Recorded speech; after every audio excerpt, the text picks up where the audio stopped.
हरिहत सिद्ध सूरी उपाध्याय साधु सर्व अर्थ के प्रकाशी मांगलिक उपकारी है।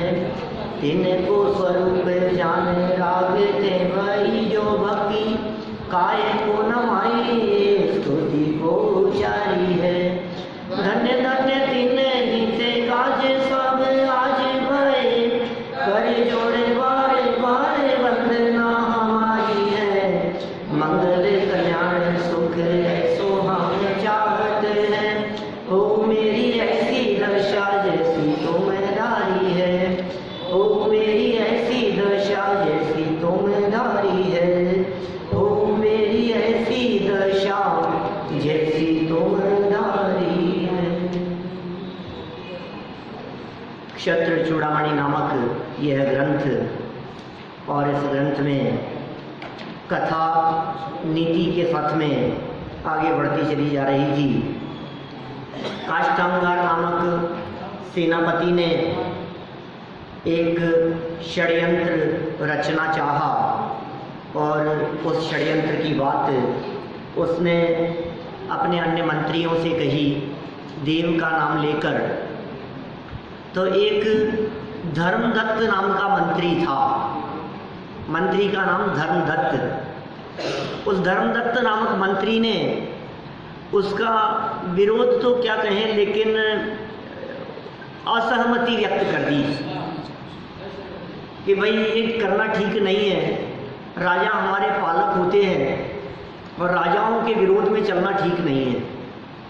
राजा को यदि किसी प्रकार का कोई खतरा होगा, राजा पर कोई संकट आएगा तो असर प्रजा पे ही आएगा। ऐसा नहीं है कि राजा का बुरा करके प्रजा सुख शांति से रह लेगी। यहाँ राजा शब्द का प्रयोग किया गया है। हम इसे अपनी लाइफ में घर के मुखिया पर भी इस बात को लागू कर सकते हैं। घर का मुखिया यदि परेशान है, घर का प्रमुख यदि दुखी है तो घर में सुख शांति नहीं रह सकती। इसलिए वो कैसे शांति रहे, वहाँ ऊपर तो सब शांति है। इसी बात को आप अपने बिजनेस पे लगा सकते हो। आप यदि अपने बिजनेस पर लगाते हो तो बिजनेस का जो मालिक है वो मालिक यदि परेशान है तो कर्मचारी सुखी नहीं रह सकते। वो यदि ये सोच ले वे कर्मचारी कि मालिक को नुकसान होता है तो होने दो, तो बेटा तुम्हारे ऊपर असर आएगा उसका। इसलिए ये जहाँ जहाँ राजा के पक्ष में बात कही गई है वहाँ वहाँ प्रमुख लोगों के पक्ष में बात समझनी चाहिए। किसी भी जगह पर जहाँ अधिकारियों की बात है, अधिकारी कैसे संतुष्ट हो सकता है? जो कर्मचारी अपने अधिकारी को संतुष्ट रखने की बात करता है, निश्चित रूप से वो कर्मचारी विकास को प्राप्त होता है, वहाँ विकास सुनिश्चित है। मंदिर की बात समझिए, किसी संस्था की बात समझिए। यदि किसी भी संस्था, किसी भी मंदिर, वहाँ मौजूद यदि सर्वोपरि जो व्यक्ति है, यदि वो व्यक्ति नीति नियम के अनुसार चलता है, वो व्यक्ति यदि सुरक्षित है, उस व्यक्ति के प्रति यदि विश्वास लोगों को है, तो निश्चित रूप से वो संस्था विकास करेगी। ये सारी बातें यहाँ इन नीतियों के माध्यम से हमारे को समझनी चाहिए। देखिए, राजा का अग्नि के समान उपयोग करें। हाँ, राजा का उपयोग कैसा करें? अग्नि के समान करें। यह बात 50 नंबर के श्लोक में, पेज नंबर है 73 नंबर पेज, नीचे श्लोक दिया हुआ है 50 नंबर श्लोक। यहाँ से बात को आगे बढ़ाते हैं। अर्थीनाम जीवनोपायम पायम चाभिभाविनाम कुर्वन्तः खलु राजानः सेव्याय व्यवहायता। नीति, अर्थी जनों के जीवन की रक्षा और प्रजा को दुख देने वाले, शत्रुओं का नाश करने वाले राजा लोग निश्चय से हवन की अग्नि की तरह आदर से सेवा करने योग्य हैं। माने उनका बहुमान और आदर होना चाहिए। देखिए, बढ़ते हैं आगे। जहाँ कोई विशेष बात होगी वहाँ हम कुछ चर्चा करेंगे, नहीं तो कथा को कुछ आगे बढ़ाते रहते हैं। धन संपत्ति एवं सुख सुविधा की अपेक्षा रखने वालों के लिए राजा का अनुग्रह जीवन के लिए सर्वोत्तम उपाय है। जीवन जीने के लिए यदि आप सुख शांति से जीवन जीना चाहते हैं तो आपको क्या करना पड़ेगा? धन संपत्ति की सुरक्षा की यदि आपको अपेक्षा है तो आप राजा का अनुग्रह कीजिए। राजा का तिरस्कार करने वालों के नाश करने में भी वह समर्थ है। वास्तव में देखा जाए तो राजा हवन की अग्नि के समान सेवन करने योग्य है।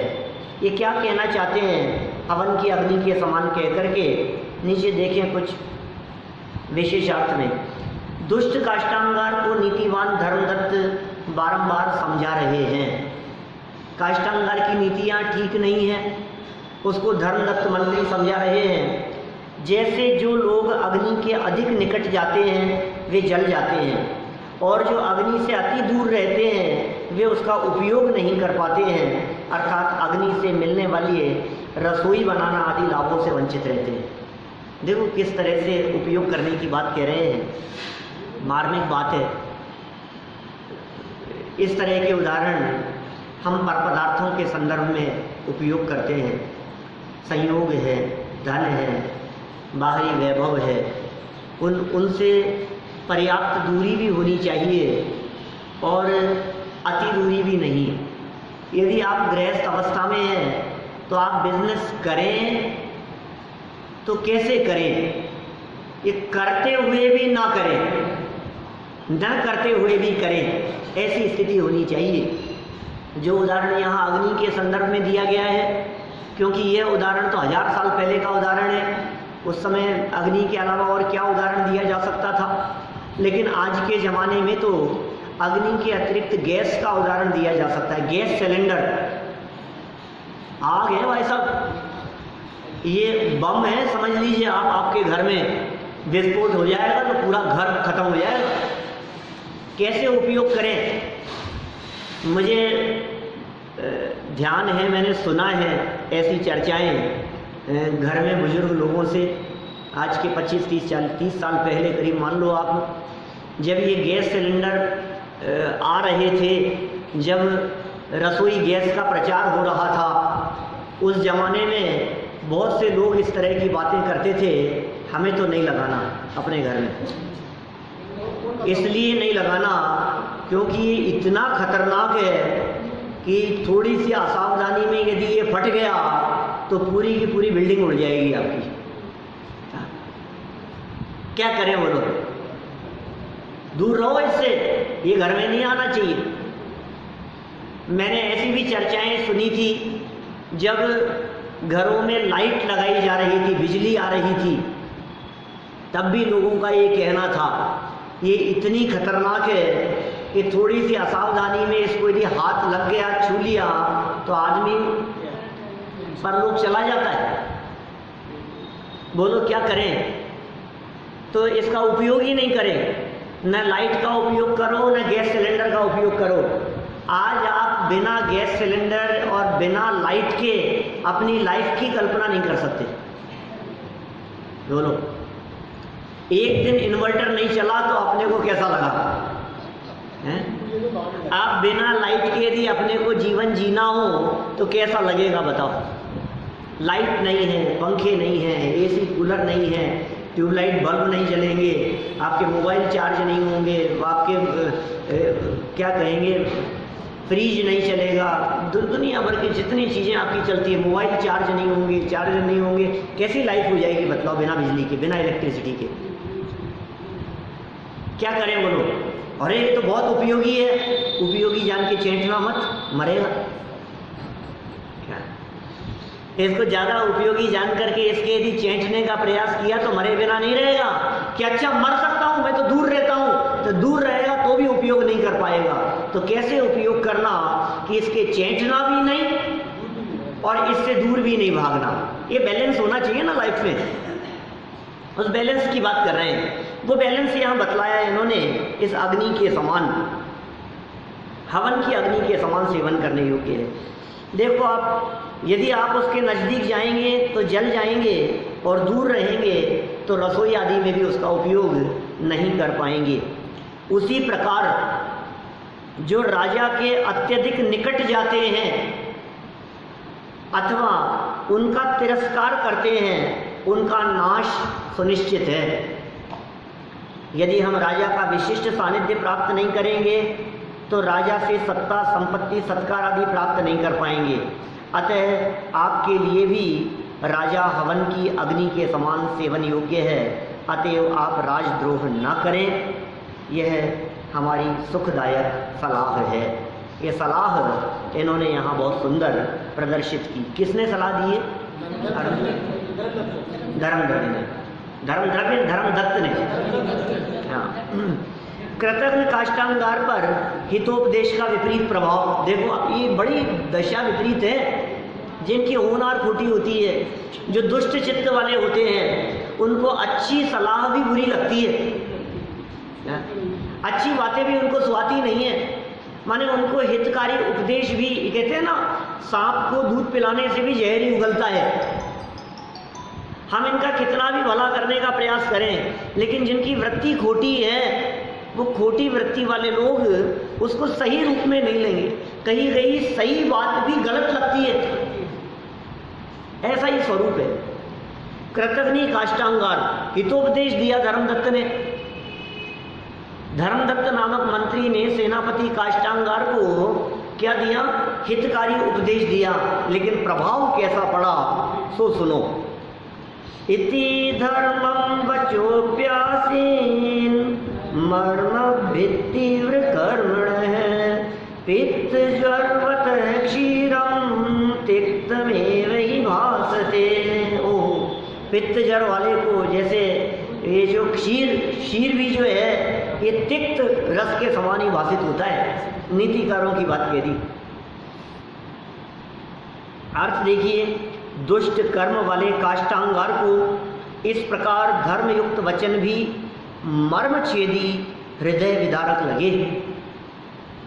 नीतिकार कहते हैं निश्चय से, माने वास्तव में, निश्चय से माने सच्चाई यह है, पित्त ज्वर वाले मनुष्य को, ऐसा मनुष्य जिस मनुष्य को पित्त ज्वर हो गया हो, फिर मधुर दुग्ध, मीठा दूध भी कड़वा ही लगता है। जवान खराब हो गई, बुखार हो गया है, ज्वर हो गया है, वात पित्त कफ, आयुर्वेद में 3 तरह के, इन तीनों के असंतुलन से रोग होते हुए दिखाई देते हैं। तो पित्त ज्वर हो गया जिसको, बुखार हो गया है, मुंह कड़वा हो रहा है, मीठी चीज भी खिलाओ तो उसे कड़वी कड़वी लगती है। ऐसी हालत किसकी होती है? दुष्ट लोगों की, जिनको धर्मयुक्त वचन भी सुहाते नहीं हैं, अच्छी बातें भी नहीं सुहाती। कहते हैं ना, पापी अधर्मी जीव को धर्म कथा न सुहाए। कह ऊँघे, कह लड़ पड़े, कह उठ बाहर जाए। पापी जीव हो, अधर्मी जीव हो, दुष्ट जीव हो, धार्मिक चर्चाएं भी उनको सुहाती नहीं है। क्या करते हैं? या तो बैठ करके ऊँघ लेंगे, सुहा नहीं रही है हमारे को, क्या करें, मन नहीं लग रहा है हमारा, तो कह तो ऊँघ लेंगे, नींद। अब जिनको नींद आती हो वो समझ लेना क्या। या फिर क्या करें कि धर्म चर्चा चलते चलते लड़ पड़ेंगे, ये क्या कह रहे हो, ऐसा तो नहीं है, हम ऐसा नहीं मानते, ये बात आप में झगड़ा करने लगेंगे सभा के बीच में ही। और या फिर क्या होगा, ये चर्चा सुहाती नहीं है तो उठ करके बाहर चले जाएंगे। ये अधर्मी जीवों की बात है। माने उन्हें ये मधुर वाणी भी, उन्हें ये जिनवाणी की मिठास युक्त चर्चाएं भी सुहाती नहीं हैं। जिस प्रकार मीठा दूध भी, देखिए सरल अर्थ में क्या कह रहे हैं, जिस प्रकार मीठा दूध भी पित्त ज्वर वाले मनुष्य को नियम से कड़वा ही लगता है, उसी प्रकार धर्मदत्त मंत्री की उपयुक्त शिक्षा भी पापी काष्ठांगार को हितकर प्रतीत नहीं हुई। उसे लगा ये क्या कह रहे हैं, कैसी बातें कह रहे हैं। आप देखो, किसी व्यक्ति को मंदिर जाने के लिए कह दो, तुम ही चले जाओ, तुम ही कर लो धर्म, हमें नहीं करना। किसी व्यक्ति को जिनवाणी पढ़ने के लिए कह दो, हमने खूब पढ़ रखा है, हम सब समझते हैं, तुम अपने जीवन में उतार लो। है किसी व्यक्ति को स्वाध्याय की बात कहो, ये कोई उम्र है धर्म करने की, ये कोई उम्र है मंदिर जाने की, बुढ़ापे में करेंगे। माने ऐसी चर्चाएं घर घर में लोग करते हुए दिखाई देंगे। आपके यार दोस्तों में, आपके मित्र मंडली में, आपके सगे संबंधियों में ऐसे बहुत लोग मिलेंगे जो इस प्रकार की चर्चाएं करते होंगे, जो ऐसा कहेंगे अरे यार क्या है। लेकिन भाई साहब, ये धर्म यदि सुख और शांति के लिए है तो क्या आपको बुढ़ापे में ही शांति चाहिए? आपको युवावस्था में, आपको जवानी में शांत जीवन पसंद नहीं है? आपको सुखमय जीवन पसंद नहीं है क्या? ये धर्म जिसके जीवन में उतरता है उसके जीवन में शांति होती है, उसके जीवन में कषायें नहीं होती, उसके जीवन में आकुलता नहीं होती, उसके जीवन में घबराहट नहीं होती, उसके जीवन में टेंशन नहीं होती। क्या आप टेंशन फ्री लाइफ जीना नहीं चाहते हो? यदि आप ये चाहते हो कि टेंशन फ्री लाइफ हो तो जितना जल्दी इस धर्म को अपनाया जाए उतना ही श्रेष्ठ है। लेकिन नहीं सुहाती, जिनकी होनहार भली नहीं होती है उन्हें नहीं सुहाती है, क्या करें? आप कहते रहो, ऐसा कहते हैं ना, मर के पच गए हम, लेकिन उसके बावजूद भी इनके कोई असर उल्टा पड़ते हैं। ऐसा भी होता है ना। देखो विशेषार्थ में कुछ मार्मिक बातें कहते हैं, बहुत सुंदर चर्चाएं हैं। जिनका भविष्य में अनिष्ट होना है उन्हें हितकर उपदेश भी दुखद लगता है, यह स्वाभाविक है। जिनकी होनहार खोटी है ना, जिनके भविष्य में जिनके साथ में बुरा होना है, उन्हें अच्छी बात भी नहीं लगती, अच्छी लगती ही नहीं, अच्छी बात भी अच्छी नहीं लगती उनको। माने समझ लीजिए, यदि किसी को न्याय नीति और ईमानदारी से बिजनेस करने का उपदेश दिया जाए, ऐसा कहा जाए कि ईमानदारी से उपदेश करो, और यदि वो व्यक्ति चोर है तो उसको ऐसा लगेगा यार ये काय का उपदेश दे रहा है, बंद करना। ये उपदेश अच्छा नहीं लगेगा। ईमानदार लोगों को तो ईमानदारी का उपदेश अच्छा लगेगा, लेकिन बेईमान लोगों को ईमानदारी का उपदेश भी अच्छा नहीं लगता। जैसे समझ लीजिए टोडरमल जी ने 3 उदाहरण दिए, जैसे चोर का उदाहरण दिया ना, ऐसे ही वैश्य का उदाहरण दिया। यदि कोई सज्जन व्यक्ति सात्विक जीवन जीने का उपदेश देवे तो वैश्य को अच्छा न लगे।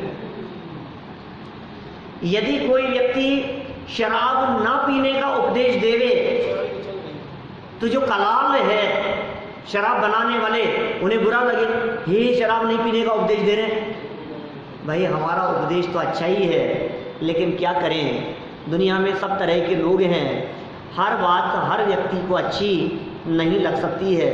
जिनका भविष्य खोटा है, जिनके जीवन में अनिष्ट होने की संभावना दिख रही है, उनको हितकारी उपदेश भी दुखद लगता है। क्या भीम जी भाई साहब?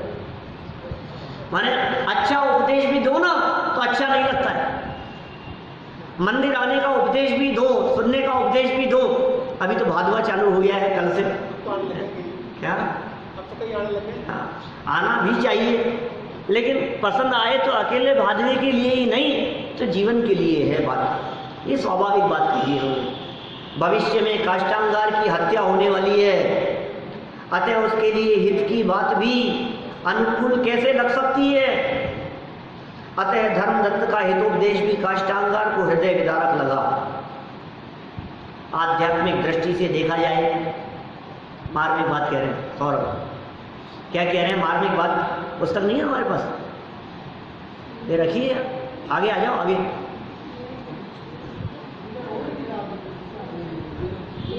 देखो पेज नंबर 75, 75 नंबर पेज पर, आध्यात्मिक दृष्टि से देखा जाए तो निमित्त की मुख्यता से कथन करते समय ज्ञानी भी यही कहेगा कि ज्वर के कारण मीठा दूध कड़वा लगता है।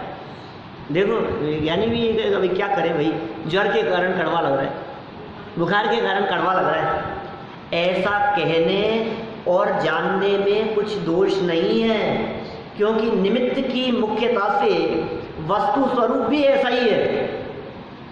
देखो आप ये मार्मिक जो रहस्य खोले हैं ना विशेषार्थ में, ये यशपाल जी का बहुत बड़ा योगदान है, बहुत मार्मिक काम हुआ है, बहुत सुंदर। निमित्त की मुख्यता से वस्तु स्वरूप भी ऐसा ही है, परंतु वस्तु स्वरूप के निकट जाकर देखें तो यह कहा जाएगा कि उस द्रव्य की पर्यायगत योग्यता वैसी है, पर के कारण कुछ भी नहीं हुआ है। बोलो, उसकी होनारी कोटि है, दूसरे के उपदेश से थोड़ी ना उल्टा हुआ है। मैं आपसे कहूँ ऋषभदेव स्वामी के उपदेश से थोड़ी ना उल्टा हुआ था मारीची, उसकी होनार कोटि थी। ऋषभदेव का पोता था मारीची। विनीत जी, ऋषभदेव जो थे ना अपने पहले तीर्थंकर, उनका पोता था ऋषभदेव के बेटे भरत चक्रवर्ती, और भरत चक्रवर्ती के नाम पर अपने भारत देश का नाम भारत पड़ा। भरत चक्रवर्ती के बेटे थे मारीची, माने ऋषभदेव स्वामी के पोते। ऋषभदेव भगवान को जब केवल ज्ञान हो गया, उनका समूह शरण उनकी सभा लगी हुई थी, तो उस सभा में मारीच भी बैठे हुए थे, उनके पोते। किसी व्यक्ति के द्वारा यह प्रश्न किए जाने पर कि हे भगवान, हे आदिनाथ स्वामी, आप जैसा समूह शरण यहाँ बैठे हुए किसी और व्यक्ति का भी लगेगा क्या? ऐसा किसी ने प्रश्न किया, और ऋषभदेव भगवान के उपदेश में यह बात आई कि हाँ, ये जो मारीची का जीव बैठा है ना यहाँ, ये अपने 24 तीर्थंकरों में 24वां तीर्थंकर होगा। क्या दिपेश जी? ऋषभदेव तो पहले तीर्थंकर थे, आदिनाथ भगवान तो पहले तीर्थंकर थे, ये जो मारीच है ये 24वां तीर्थंकर होगा, हम पहले हैं, ये 24वां होगा। यह बात सुनकर मारीची को पसंद नहीं आई। अब आपको यार ये तो अच्छी बात है, क्यों भाई सौरभ जी, ये बात क्यों नहीं पसंद आई? इसमें क्या बुराई है? ये तो बहुत अच्छी बात है। अभी कोई आपके बारे में कहे कि आप तीर्थंकर बनोगे, आप भगवान बनने वाले हो आगे, तो ये तो कितनी खुशी की बात है। लेकिन वो होता है ना, जिसकी होनार कोटी होती है, उल्टी उल्टी बातें समझ में आती है। खुद तो पहले तीर्थंकर बन गए, मेरे को दूसरा भी नहीं, तीसरा भी नहीं, चौथा भी नहीं, और 24वां आखिरी नंबर पे डाल दिया। विरोध का भाव आ गया। समूह शरण से उठ करके बाहर चले गए। हमने कही थी ना, कब उठ बाहर जाए, क्या उठ करके बाहर चले गए वे मारीची, और बाहर जाकर के विरोध का वातावरण उन्होंने शुरू किया। देखो, आप हम आपसे पूछते हैं, क्या ऋषभदेव स्वामी के उपदेश की वजह से ऐसा हुआ? ऋषभदेव स्वामी ने जो ये कहा कि ये 24वां तीर्थंकर बनेगा, क्या दीपेश जी उनके कहने की वजह से वो विरोध के लिए चला गया? असली बात तो ये है कि अंदर में खोटा था भाव। किसी के कहने से फर्क नहीं पड़ता है। जिसके अंदर में कषाय होती है, उस व्यक्ति को सामने वाले की छोटी से छोटी बात भी सुहाती नहीं है, और जिसके अंदर में कषाय नहीं होती है, उसको बाहर में बड़ी बड़ी गालियां देने वाले व्यक्तियों के प्रति भी विरोध का भाव नहीं आता है। ठीक है, कहने वाले कहते हैं लो, ये कैसा स्वरूप है? इसका मतलब किसी व्यक्ति के गाली देने से, किसी व्यक्ति के अपमानित करने से, किसी व्यक्ति के द्वारा निंदा और आलोचना करने से कुछ नहीं होता है। अंदर में जैसी वृत्ति होती है वैसा असर होता है। तो अपनी वृत्ति सुधारनी है, अपनी योग्यता को देखना है, अपनी पात्रता को देखना है। जिसमें जैसी पात्रता होगी काम वैसा होगा। निमित्त पर आरोप आता है, दृष्टि दूसरे पर जाती है, लगता ऐसा है इसकी वजह से ऐसा हुआ। वही उदाहरण कौन सा? एक व्यक्ति के हाथ में चाय का प्याला है और पार्टी में खड़ा हुआ है, और किसी के हाथ का टक्कर लगा, और क्या हुआ? चाय ढुल गई। क्या? क्यों ढुली चाय? टक्कर लगने से। क्यों? टक्कर लगी इसलिए चाय ढुली ना? ऐसा नहीं है। सच्चाई क्या है बोलो विनीत जी? क्योंकि उसमें चाय थी इसलिए चाय ढुली। बोलो, अरे साहब क्या बात कर रहे हो आप? हाँ हाँ, टक्कर लगने से चाय नहीं ढुली। टक्कर लगने से चाय ढुली होती तो यदि उसका प्याला खाली हो चुका होता तो टक्कर लगने पर चाय नहीं गिरती। पूरी पी चुका था, हाथ में प्याला है, अब यदि टक्कर लगे तो क्या डुलेगा? और यदि उस प्याले में पानी भरा हुआ है तो टक्कर लगने से क्या डुलेगा? तो चाय क्यों डुली? टक्कर लगने से। सारे जगत को बाहर से देखने पर यही लगता है कि इसको किसी का झटका लग गया, धक्का लग गया, इसलिए चाय गिरी है। लेकिन वस्तु स्थिति यह है कि उसके अंदर चाय भरी थी, इसलिए चाय निकली है। किसी व्यक्ति को गुस्सा करते हुए देखने पर जगत में तो लोग ये कहेंगे इसके साथ इतना बुरा हुआ इसलिए इसे गुस्सा आया, लेकिन जिनवाणी ये कहेगी अंदर में गुस्से का नेचर भरा हुआ है, इसलिए गुस्सा बाहर निकला है। समझ में आ रही है बात? जिसके अंदर जो चीज भरी होती है वही चीज निकलती है। थोड़ी सी प्रतिकूलताओं का झटका लगने पर, प्रतिकूलताओं का झटका लगने पर, थोड़ा सा संकट आ जाने पर, थोड़ी सी विपत्ति आ जाने पर, आपदाएं आ जाने पर आपके अंदर से क्या निकलता है, ये इस बात को दिखाता है कि आपके अंदर क्या भरा हुआ है।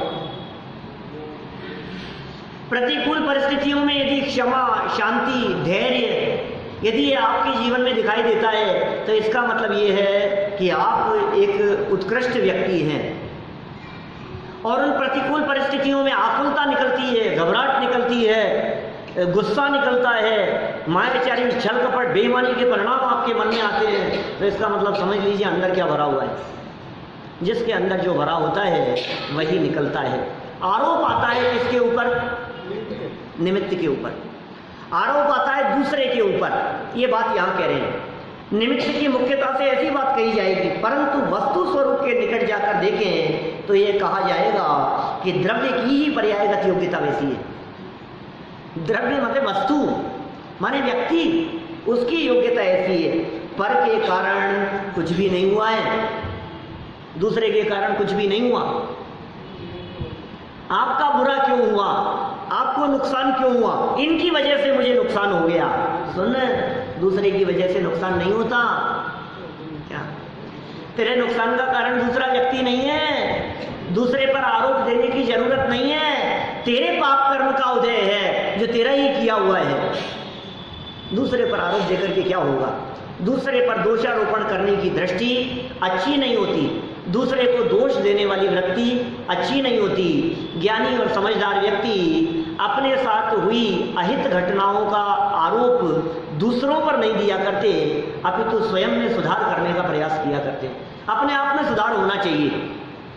लेकिन दूसरे को सुधारना चाहता है, इसको समझा लो, नहीं तो देख लेना मेरे को गुस्सा आ जाएगा। अरे गुस्सा तुझे आ जाएगा, समझाए उसको। गुस्सा किसे आ जाएगा? मुझे आ जाएगा, समझा लो इसको। जिसको गुस्सा आएगा उसको समझाएगा कि मत कर नहीं। लेकिन कैसा स्वरूप है भाई जगत का, देखो। अतः जो ज्वर के कारण ही दूध में कड़वेपन की मान्यता रखता है और ज्ञान गुण की पर्यायगत योग्यता के कारण पने को देखता जानता ही नहीं है, वह ज्वर को ही कड़वेपन के ज्ञान का कर्ता मानेगा तो उसकी श्रद्धा भी मिथ्या होगी और उसका ज्ञान भी मिथ्या हो जाएगा। श्रद्धा और ज्ञान ये सभी उसके मिथ्या हो जाएंगे। स्वभाव दृष्टि अर्थात उपादान मूल वस्तु स्वरूप की अपेक्षा से जैसा वस्तु का स्वरूप है वैसा ही जानना आवश्यक है। इसका नाम है स्वभाव दृष्टि। आप स्वभाव दृष्टि से देखिए, जैसा कहा है, जैसा वस्तु स्वरूप है वैसा जानना आवश्यक है। ज्ञान में भी जो दूध को कड़वा रूप जानने की अवस्था प्रकट हुई है, पर्याय हुई है, वह वास्तव में ज्ञान गुण की ही है। उस ज्ञान पर्याय का कर्तापन ज्वर में नहीं, ज्वर तो निमित्त मात्र है। ओ, ज्वर तो निमित्त मात्र है। ज्ञान की जानने की पर्याय वो अपनी योग्यता से हुई है। वास्तव में देखा जाए तो जो जीव द्रव्य के ज्ञान गुण में, द्रव्य जीव गुण ज्ञान, इसमें कड़वा जानने रूप पर्याय अवस्था प्रकट हुई, वह ज्ञान गुण की स्वयं की योग्यता है। बहुत मार्मिक बातें हैं वास्तव में। ये कुछ हो सकता है कुछ नए लोगों को नहीं ख्याल में आए ये बात, लेकिन बहुत बारीक बात कह रहे हैं। अभ्यासी लोगों को सबको ये बात समझ में आई होगी। सूक्ष्म बात कह रहे हैं थोड़ी सी। प्रत्येक द्रव्य में अनंत गुण होते हैं दीपेश जी। जैसे आत्मा है ना, आत्मा एक द्रव्य है। कौन सा द्रव्य है? 6 द्रव्यों में से जीव नाम का द्रव्य है। इस जीव द्रव्य में अनंत गुण हैं। एक गुण है ज्ञान, जीव का गुण, एक है श्रद्धा नाम का गुण, एक है चारित्र नाम का गुण, एक है सुख नाम का। ऐसे आत्मा में, आत्मा माने जीव माने मैं, मेरे में इस तरह के अनंत गुण हैं और प्रत्येक गुण की हर समय नई नई अवस्था होती है। जैसे आपके ज्ञान गुण की बात करो, हमारे में जो ज्ञान नाम का गुण है ना, इस ज्ञान के माध्यम से प्रति समय नई नई बातें जानने में आ रही है। कभी मेरा चेहरा दिखता है, कभी पुस्तक दिखती है, कभी मोबाइल दिखता है, कभी कोई दूसरी बात ख्याल में आती है, कभी कोई वाक्य ख्याल में आता है। ज्ञान की जो अवस्था है वो हर समय बदल रही है। जितना ज्ञान आप लेकर के आए थे वैसा ज्ञान आप लेकर के वापस नहीं जाएंगे। अवस्थाएं बदल रही है ज्ञान की। तो ये कह रहे हैं ज्ञान की बदलने की जो अवस्थाएं हैं, उस बदलती हुई अवस्था में ज्ञान में कड़वेपन का ख्याल आना, ये ज्ञान की योग्यता है। उसमें दूध कुछ नहीं कर सकता और उसमें वो ज्वर भी कुछ नहीं कर सकता, ये बात यहां समझा रहे हैं। उस समय ज्वर तो बाह्य में निमित्त है, कड़वा जानने की जो ज्ञान की अवस्था है उसका कर्ता तो ज्ञान गुण अथवा जीव द्रव्य है। ज्वर ने वहां कुछ भी नहीं किया, ज्वर वहां निमित्त अवश्य है। ज्वर था वहां, वो था, लेकिन उसने कुछ नहीं किया, उसकी योग्यता अपनी है। केवल निमित्त दृष्टि सत्य है अथवा निमित्त बलवान होता है या निमित्त से ही कार्य होता है, ऐसा जानना मानना संसार मार्ग है। अपनी योग्यता को डेवलप ना करो और निमित्तों को दोष देते रहो। निमित्त क्या होता है? हमने एक निमित्त उपादान वाला पाठ पढ़ा था किसी पाठमाला में, तत्व ज्ञान पाठमाला भाग 2 में था शायद, निमित्त उपादान। उस निमित्त उपादान वाले पाठ में विस्तार से चर्चा की थी। कितना आप लोगों को याद है सो आप जानो। निमित्त माने काम को करे नहीं, काम के होने में अनुकूलता का आरोप जिस पर आए उसे कहते हैं निमित्त। वो निमित्त है। तो निमित्त से काम होता है ऐसा मानने वाला संसार मार्गी है। उपादान दृष्टि से, स्वभाव दृष्टि से सोचते रहने से मोक्ष मार्ग प्रकट होता है, ऐसा समझना आवश्यक है। काम तो उपादानगत योग्यता से होता है, काम तो वस्तु की स्वयं की योग्यता से होता है। स्वार्थी दोषों को भी नहीं देखता, स्वार्थी जीव हो दोषों को भी नहीं देखता है। देखिए क्या कह रहे हैं, कार्तव्यादि दोषम च गुरुद्रोहम च किम परई परिवादम च नाद्राक्षीत दोषम नार्थी पश्यति। उसने कृतज्ञतादि दोषों को और गुरुद्रोह को, कृतज्ञ जानते हैं ना? कृतज्ञ कौन होता है? बचपन में पढ़ा है नहीं आपने? कृतज्ञ गुण चोर है, गुणों को नहीं देखने वाला, या समझ लो आप अपने प्रति किए गए उपकार को भूल जाने वाला, हम एहसान फरामोश, वो कहलाते कृतज्ञ। ये कृतज्ञ है। कृतज्ञ है मतलब एहसान फरामोश है। इसका मतलब हमने इनके साथ में इतना अच्छा किया, उसके बावजूद भी सब भूल गए। हमने आज तक जो कुछ भी किया सबके ऊपर पानी फेर दिया इन्होंने। जो कोई ऐसे वचन कहते हुए दिखाई देते हैं, तुमने किया ही क्या है आज तक हमारे लिए? आपने आज तक किया क्या है मेरे लिए? वो कौन है? कृतज्ञ है। ये कह रहे हैं कृतज्ञतादि दोषों को और गुरुद्रोह को नहीं देखा, और तो क्या अपनी निंदा का भी विचार नहीं किया। किसने नहीं किया? काष्टांगार ने।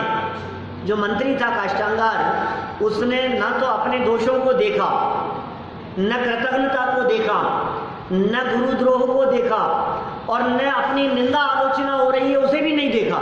लोग क्या कहेंगे, ये धर्मदत्त जैसे मंत्री मेरी निंदा कर रहे हैं, ये लोग मेरी आलोचना कर रहे हैं, उसकी भी उसने परवाह नहीं की। अत्र है नीति। नीतिकार क्या कहते हैं, निश्चय से स्वार्थी मनुष्य दोषों को नहीं देखता। ऐसी नीतियां दी है। बोलो, दोषम नार्थी ही पश्यति। क्या? दोषम नार्थी ही पश्यति, दोषों को नहीं देखता है स्वार्थी व्यक्ति। उसके लिए तो स्वार्थी हावी होता है, उसे दोष नहीं दिखाई देते हैं, अपने दोष नहीं दिखाई देते हैं, उसे दूसरे की गलतियां दिखाई देती है। देखो क्या कहते हैं, जब मनुष्य अपना स्वार्थ सिद्ध करने कराने की धुन में मस्त हो जाता है, किस में मस्त हो जाता है मनुष्य? स्वार्थ सिद्ध करने की धुन में, करने कर बस कैसे भी ये काम अपना को होना चाहिए, तब वह दोषों की ओर देख ही नहीं पाता, गलतियां दिखाई नहीं देती, दोष दिखाई नहीं देते। इस कारण स्वार्थी काष्ठांगार पर तो राजा को मारकर स्वयं राजा बनने की धुन सवार हो गई है। काष्ठांगार के दिमाग में धुन सवार है, मैं तो राजा को मारूंगा और खुद राजा बन जाऊंगा। अतएव वह इस बात की चिंता ही नहीं करता कि लोग मुझे कृतघ्न, दुष्ट, राजद्रोही आदि कहेंगे, उसे अपनी निंदा का भी कोई विचार नहीं रहा। देखो, सज्जनों को तो अपनी बुराई की परवाह होती है, सज्जनों को इस बात की परवाह होती है लोग क्या कहेंगे, निंदा नहीं हो, अपमान नहीं हो, बुराई नहीं हो, वे इस बात की परवाह करते हैं। और अन्य लोग क्या सोचते हैं, है होगी होगी, हम क्या करें, बुराई करने वाले ऐसे ही करते रहेंगे, हमें तो कुछ मतलब नहीं है, हमें किसकी नहीं, हमें दूसरों की नहीं सोचना चाहिए। अरे भाई, समाज में रहता है मनुष्य, सामाजिक प्राणी है। मनुष्य यदि सामाजिक प्राणी है तो उसे समाज की परवाह करनी ही पड़ती है, करनी ही चाहिए। लेकिन काष्ठांगार जैसे लोग न समाज की परवाह कर रहे हैं, न राज्य की परवाह कर रहे हैं, न अपने दोषों, निंदा और आलोचना की परवाह कर रहे हैं। समझ लीजिए होनहारी भी उसकी खोटी है। अब क्या करें?